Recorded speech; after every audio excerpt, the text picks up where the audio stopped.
ఈరోజు మన కథ వసుదేవుడు గాడిద కథ. మధురా నగరాన్ని పరిపాలించే రాజు కంసుడు. అతని చెల్లెలు దేవకి. దేవకిని వసుదేవుడు అనే రాజుకిచ్చి పెళ్లి చేస్తాడు కంసుడు. కంసుడు రథసారథిగా దేవకి వసుదేవులను అత్తవారింటికి తీసుకుని వెళ్తుంటాడు.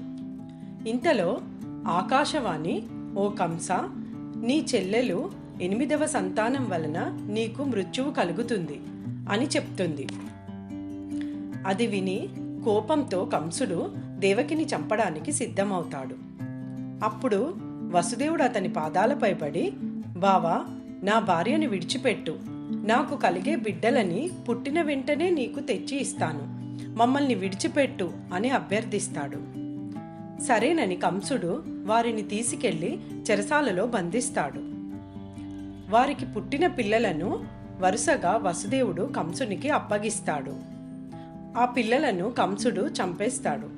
ఇక 8వ సంతానంగా శ్రీకృష్ణుడు చెరసాలలో దేవకీ గర్భాన జన్మిస్తాడు. అప్పుడు విష్ణుమూర్తి ప్రత్యక్షమై వసుదేవునితో, ఈ శిశువుని గోకులంలోని యశోద చెంత చేర్చు, నా మాయ వలన అందరూ మూర్ఛపోయి నిద్రిస్తారు, వెళ్ళు అని చెప్తాడు. సరేనని వసుదేవుడు ఒక గంపలో శ్రీకృష్ణుణ్ణి పెట్టుకొని చెరసాల బయటకు వస్తాడు. అయితే కంసుని గూఢాచారి అయిన ఒక మాయా రాక్షసుడు అక్కడ కాపలా ఉంటాడు. అతనిపై ఆ మాయ పనిచేయదు. అతను మేల్కొనే ఉంటాడు. అందరూ ఇలా నిద్రపోయారు, ఏదో జరుగుతుంది అని అతడు గాడిదలా మారతాడు.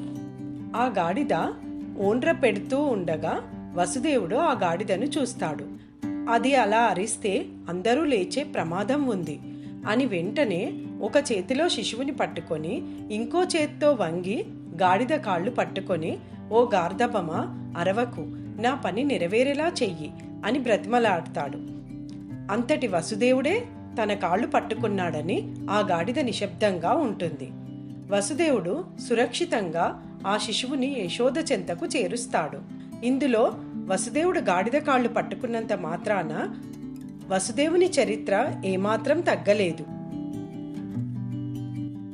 విన్నారు కదా శ్రోతలారా, తప్పనిసరి పరిస్థితుల్లో అంతటి శ్రీకృష్ణుడి తండ్రి వసుదేవుడే గాడిద కాళ్ళు పట్టుకోవలసి వచ్చింది.